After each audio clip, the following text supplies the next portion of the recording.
A few months ago, the word impeachment was used only in a few underground publications and among predictable radical political groups. But the word impeachment has now come out of the closet. It's been openly talked about in the Senate.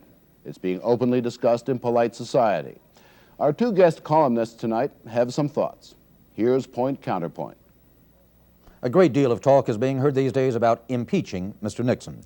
Here in Washington, no matter what cocktail party one goes to, the matter pops up between the second martini and the third. Well, Nick, ours is a land of free speech, and I love it, but things that are free often are worthless. And serious talk of impeaching the president falls in that realm. This is the natural gas of people who breathe hot air. There is not one scintilla of hard evidence so far to support a charge that Mr. Nixon personally has been guilty of high crimes and misdemeanors, and that's what the Constitution requires. So far as the president himself is concerned, what we have mainly is a mass of conjecture, speculation, and surmise. This is a great time, I should think, for reserving judgment. But suppose the House were to impeach Mr. Nixon, and suppose the charges came on for trial in the Senate. Such a drastic procedure would tear this country apart, not only here at home, but also in our foreign relations abroad. And no matter how the trial itself turned out, the presidency would be crippled. Long before he saw such a disaster approaching, Mr. Nixon, I feel certain, would resign. But I repeat, nothing has been produced so far to lead to that end. This president is the only president we have.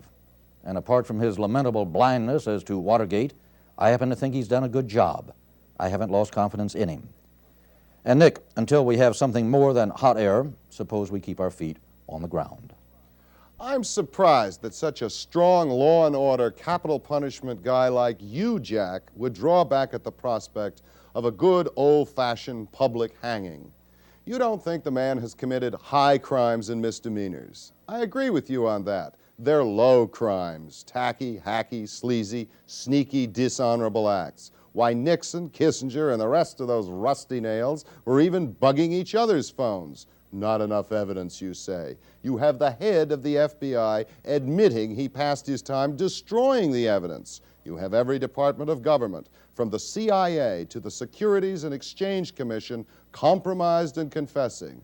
No, there's plenty of evidence for impeachment. There may not be enough guts. We Americans seem to regard the president as some kind of sun king. Oh, don't give him the heave-ho, it'll cripple foreign policy. Now, you mean Mao Zedong is going to call up Nixon and say, you blind, blundering burglar, send the pandas back? No, don't do it. You'll ruin us domestically. I can't think of anything better for America than 3 years with a gelded political stallion in the White House. But it's just as you say, Jack, he's the only president we have. If we had two presidents, we might be able to afford to keep this one.